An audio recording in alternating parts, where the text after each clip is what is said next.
On Lord's Day, the interim senior pastor gave an announcement that we won the case regarding the injunction on copyright infringement. And today I'd like to share more in detail about what has happened until now. And what is this book that has infringed our copyright? And regarding the decision, if you read it thoroughly, it is very, very clear. But the Breakaway side has published a very creative news article. And even today, they were protesting and making very unreasonable claims. And if we were hiding the decision report, we did not. But as we completely opened it,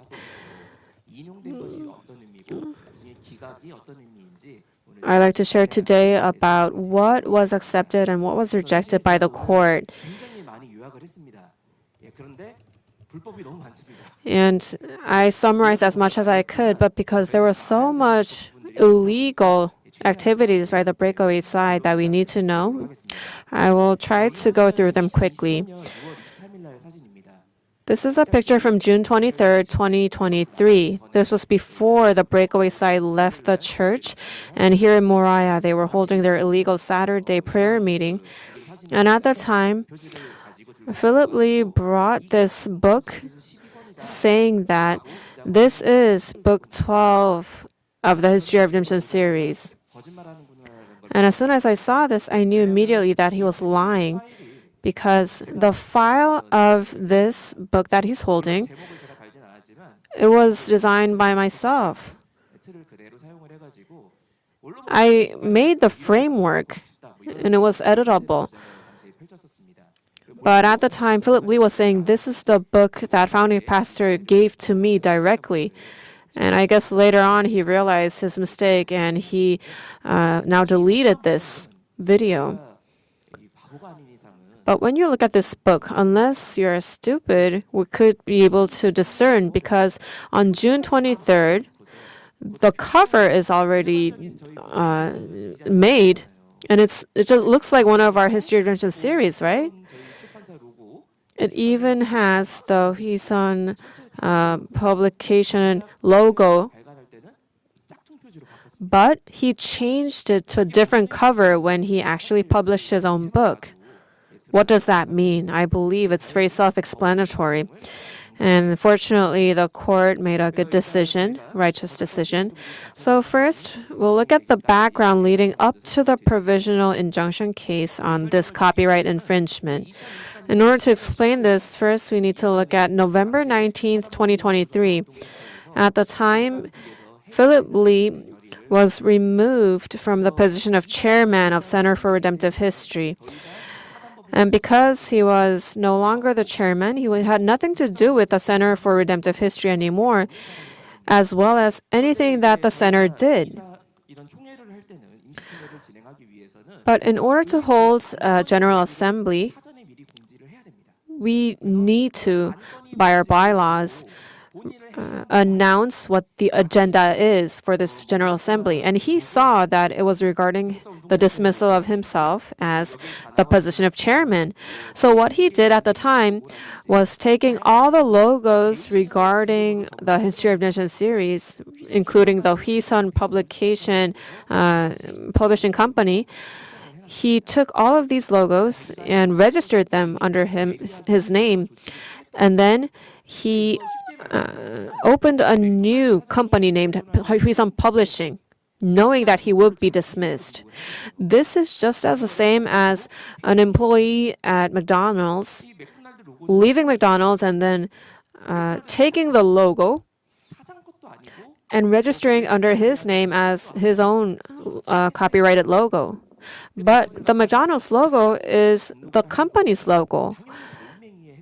Taking that logo and registering it as franchise head's logo is a breach of trust. So according to the Article 55 of the bylaws of the Center for Redemptive History, it says that promoting and spreading the message of redemptive history, that is why the Center for Redemptive History has been established. And in Article 85, it says that the Huisan Publishing, which publishes the History of Religion series, shall be incorporated as a branch of the Center for Redemptive History. So it's under the Center for Redemptive History. This amendment was made when Philip Lee was the chairman. But then on October 27, 2024, Philip Lee publishes and distributes this fake History of Religion series, Book 12. And then he distributes it for free. Not because he's so good and nice, but because if he sells it, it is completely infringing the copyright. So, but then as he distributes it for free, he also handed out offering envelopes. So I'm not sure how free it was. It might have been more expensive than our actual books. But anyway,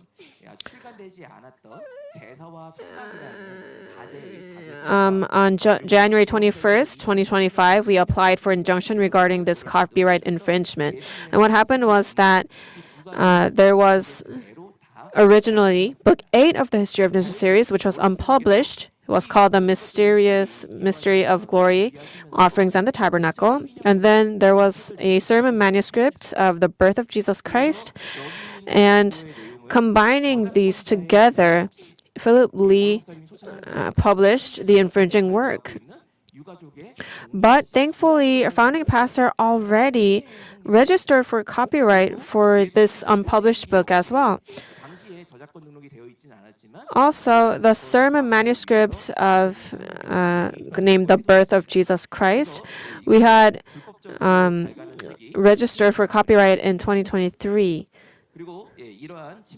So the infringed work of Philip Lee is a combination of these works that have actually a copyright number. Usually, this kind of injunction takes about 4 months, but it took us about 10 months. It was quite frustrating, and we thought we were waiting for a very long time. But as we were waiting, what I felt was that every moment,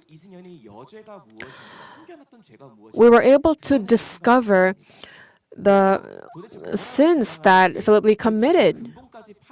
And we could go all the way down and dig out what he was claiming falsely. And then we were able to receive news that we had victory.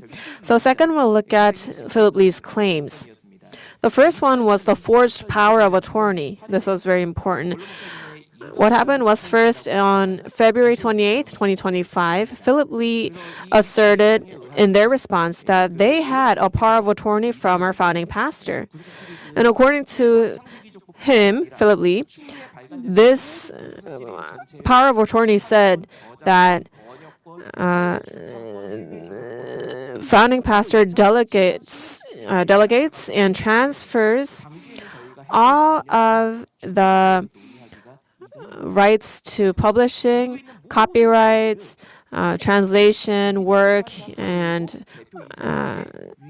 foreign language rights of translation. All of this is delegated and transferred to Philip Lee. And this was stamped, according to Philip Lee, that founding pastor stamped it on October 27, 2007. So when we first saw this, our lawyers, they were kind of naive, and they asked, the lawyer called me and said, they made this, they submitted this power of attorney. And I said, it's probably forged. And he said, Pastor, it's really hard to forge a document. How can a pastor forge this kind of document? And I said, he can do more than that. And he said, what's the evidence? And I said, I will find it for you. And then I was reading it. Now first, let's look at it. Their forged power of attorney, here it says, the representative of Huisan Publishing is Philip Lee. But at this time, in 2007, it was not him, it was Pastor Joseph Cho. Also, the phone number at the time, if you look here, and especially I used to volunteer at the evangelism department. And at the time, Hwisun Publishing used the number of the evangelism department. So if you have the original first copy of the Genesis genealogies, you will see that number that's different. But here, the number that Philip Lee submitted, this was the fax number of our church. Nobody submits a fax number for the church number. Of course, the most incorrect part of this is the content. But also, what doesn't make sense is delegation and transfer.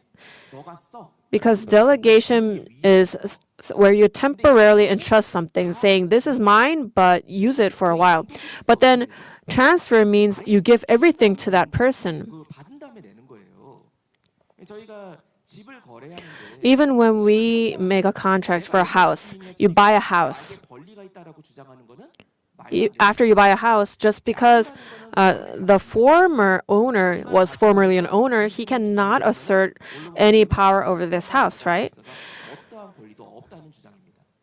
So this document is basically saying that founding pastor has no rights whatsoever regarding his books. So this is does not even make sense.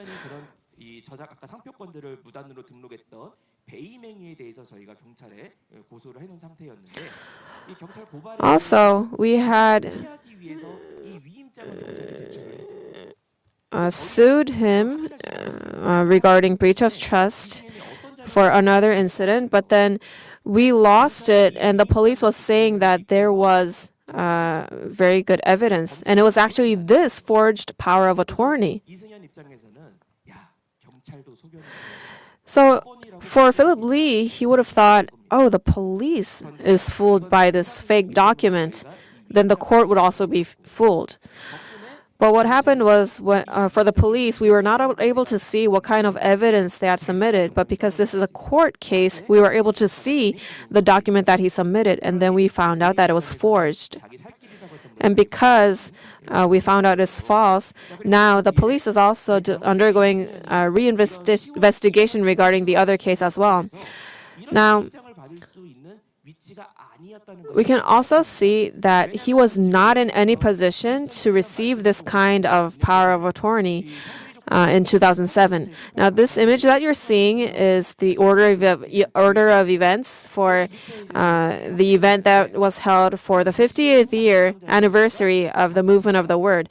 And here it says that the overall worship, the pastor in charge is Reverend Pyung Jae-jun, and the publishing event, Pastor Joseph Cho was in charge of it. But Philip Lee was in charge of what? He was in charge of lodging. How can this pastor who was over lodging receive this power of attorney? And this was the very same date, October 27th, 2007. Also, in this order of events, when Genesis Genealogies was published, the publication remarks was done by Reverend Yu Jong-hoon, who was the senior pastor at the time. And when the second book came out, Reverend Joseph Cho gave the publication remarks because he was the representative of the Hwisun Publishing. Now, if Philip Lee was really the representative, he should be doing the publication remarks. But even in the group photo, you can hardly find his face. So we can see that he is lying. And also, this is the most important evidence. In this forged document, Philip Lee stamped a seal by founding pastor, but it was a fake seal. Because on the left, you will see that on the right, the document says that Reverend Abraham Park sealed his stamp on October 27, 2007. But on the left, you see this is the date that founding pastor actually made this seal. 2008, May 14th, and he registered it on the date.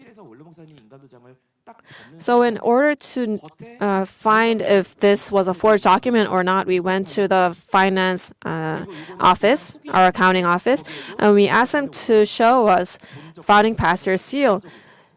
And founding pastor even wrote the date that he made this seal, the date that he registered it officially, and his address as well.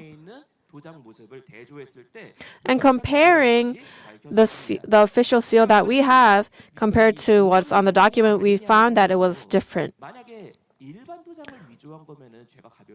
Now, if Philip Lee had forged just a personal seal, it would not be such a great crime, but actually this was a personal seal for official use. So when we said this is forged, Philip Lee's lawyer said it might not be a seal for official use. But we actually had a great ally, an ally on the breakaway side, who said,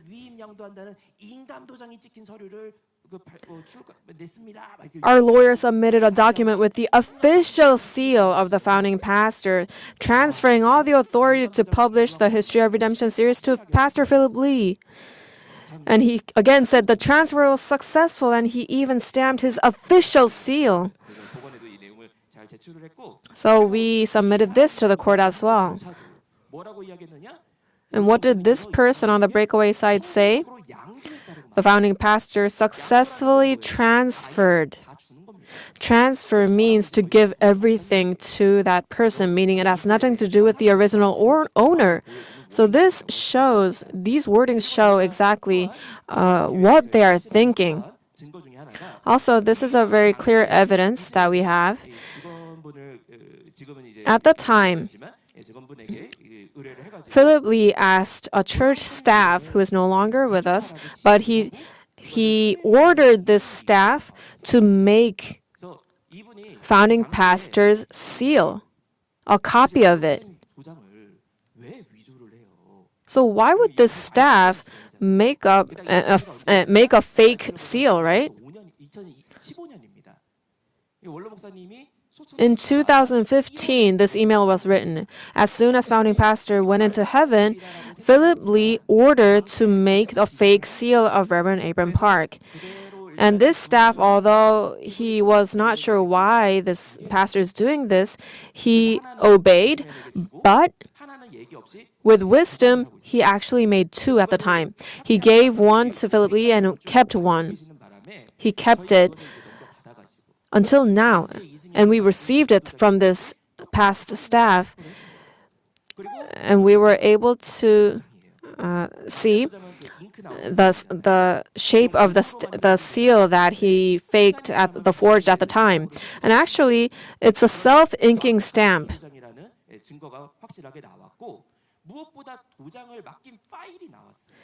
And we also have the file where he was asking a person to make this fake seal, this stamp.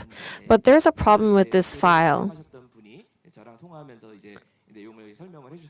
And this staff, as I was talking to him, he said, after he asked a professional person, an expert, to make this seal, he realized that he made a mistake.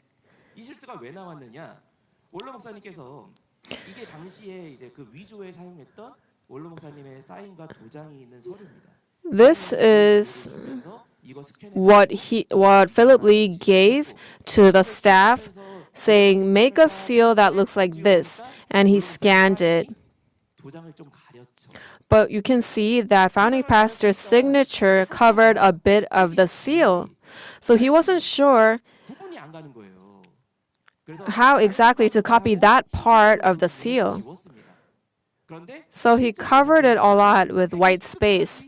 But founding pastor's actual seal, it reaches all the way down. It's it's longer than the fake one, as you can see.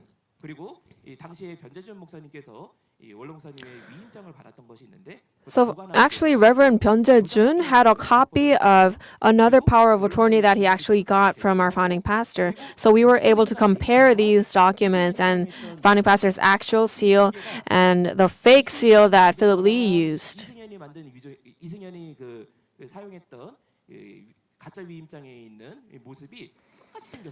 And we see that the forged document, the forged power of attorney that Lee submitted, is the same as the fake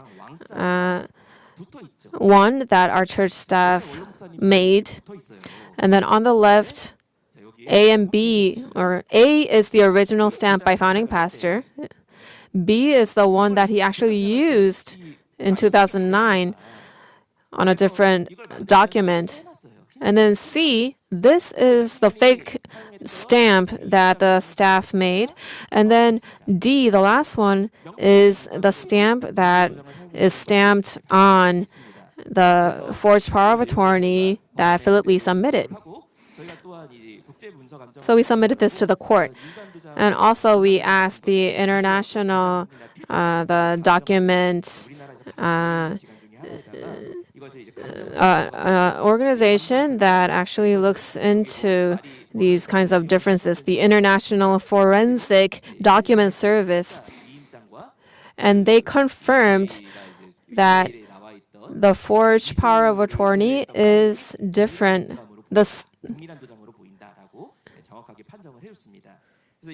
Or he said that A and B, they look like the same stamps, but then C and D also look like the same. So they are fake.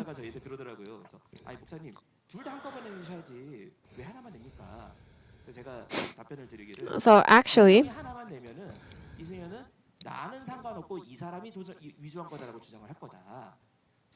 I did not submit all the evidence at once. I only submitted partially. And our lawyer said, "Why are you submitting only half of it?" And I said, because if we only submit this portion, then Philip Lee will say, "Oh, I did not order it. It was just that church staff who faked a seal." And that's exactly what Philip Lee said. So this is the second evidence that we submitted. This was actually we actually had a file of a phone call that Philip Lee made with this church staff. And according to this phone call, we were able to confirm that Philip Lee made almost all the stamps of all the pastors in the church. Fake stamps. Here, this is the contract for the overseas publication of the History of Redemption series, books 1, 2, and 3. And we see clearly Mr. Seung-hyun Lee, Philip Lee of Hwisun Publishing Company, acting on behalf of Reverend Abraham Park. So he is acting on behalf of Reverend Park. He was not transferred with any authority. This is strange because even until 2010, he signed this document telling us that he would not have signed it like this if he had all the rights. So once we claimed this regarding the forged document, many people on the breakaway side actually went to Philip Lee and asked him to show the original document. And then do you know what Philip Lee said? He gave a sermon saying, "Did Jesus bring a power of attorney?"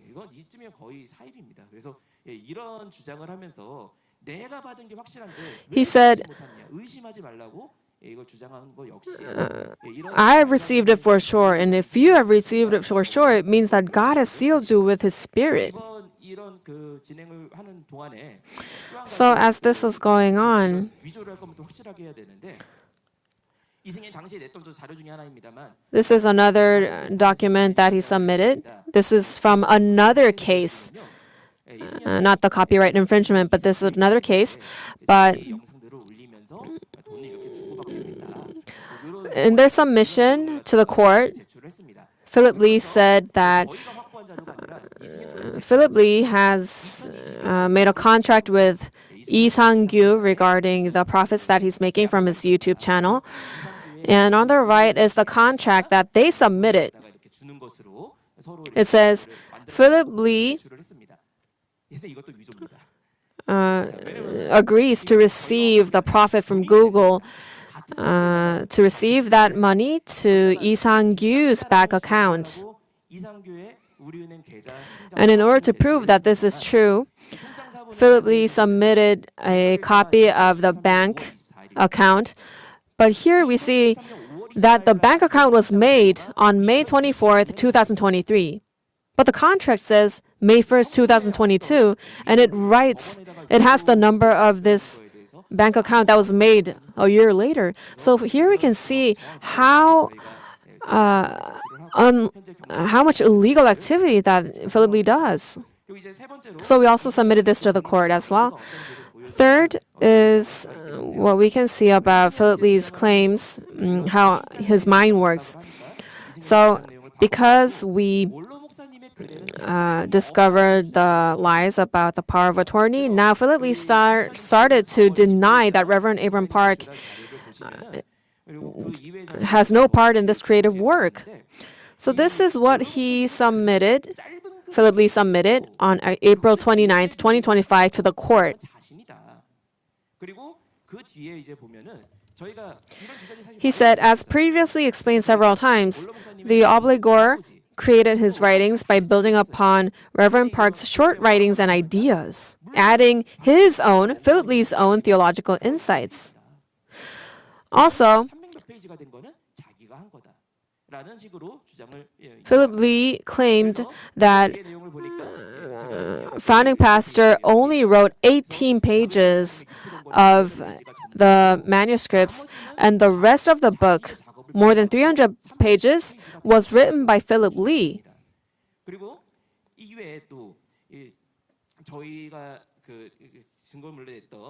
Also, this is another evidence that we submitted.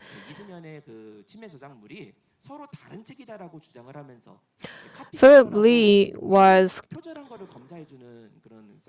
claiming that his work was different from founding pastors' works, and he used a website called Copy Killer, and it said that only 4% of founding pastors' work was plagiarized, which does not make sense.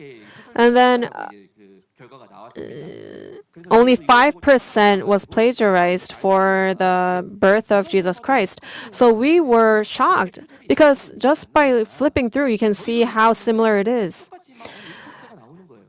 And then we also ran it through Copy Killer, and it also was only the 5% of plagiarism. But then when I was talking to the lawyers, we were all just liberal arts students, so we were not familiar. But then this is actually very simple.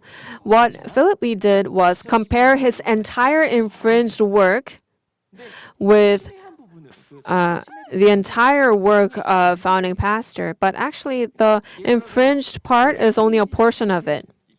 For instance, if he infringed 10 pages, in order to find how much he plagiarized from these 10 pages, I need to contrast it with the 10 pages that was copied. But then Philip Lee contrasted it with the entire work of founding pastor in the unpublished book. And then he checked the boxes where he could take out Bible verses or cited work. But it's impossible to lay out the Bible verses, all these Bible verses in the Bible in the same way. So again, we ran it through Copy Killer, just contrasting the parts that he copied. It was more than 70%. Also, in chapters 2 and 3 of Philip Lee's book, 35% of it is exactly the same, even in sentence structure. For your reference, when you submit a thesis, if it's more than 10% in Copy Killer, then it is rejected because it's considered a plagiarized work. So we didn't even think of using Copy Killer, but Philip Lee used it and submitted it as an evidence. But then, on the other hand, in the flip side, it now revealed his own plagiarism. And also, he used so much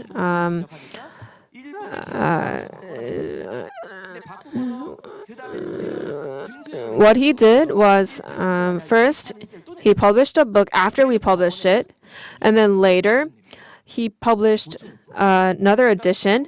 And then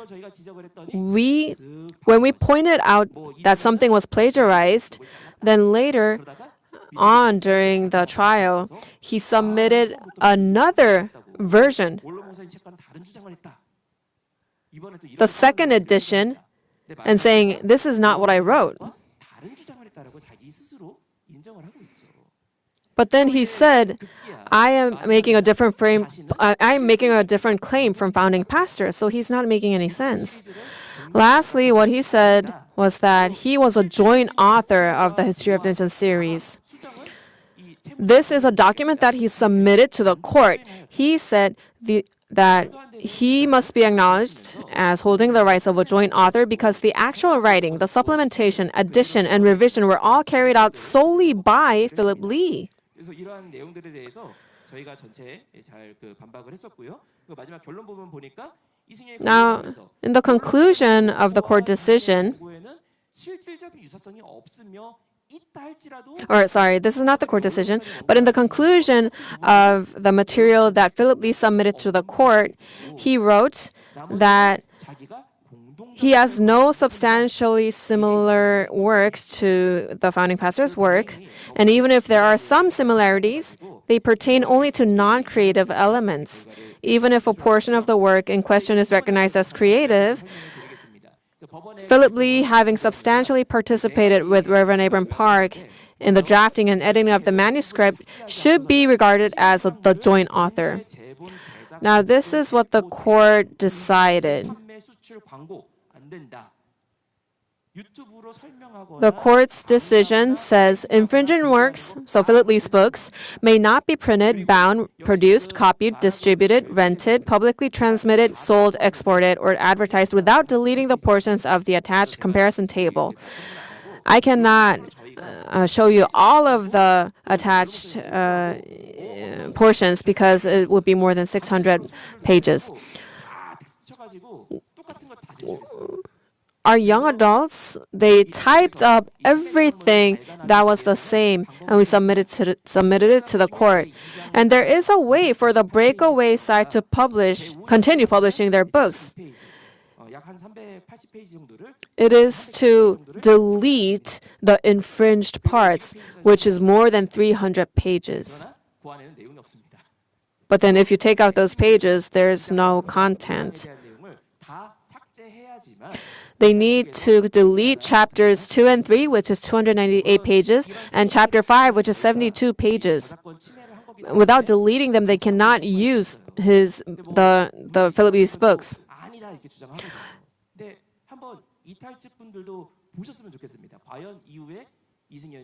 And if Philip Lee continues to use his infringed work in his sermons, or if he does anything with this book, then we can file for an indirect compulsory payment of 5 million won per day. Now, the breakaway side is claiming that we basically lost in this trial due to many other things, but actually, they're trivial. The main point in a copyright infringement case is whether it was infringed or not. And the court decided, yes, copyright was infringed. But what was rejected by the court were these things, the following things. So first, we requested Philip Lee destroys all the infringing work files, sermon videos, and lecture materials.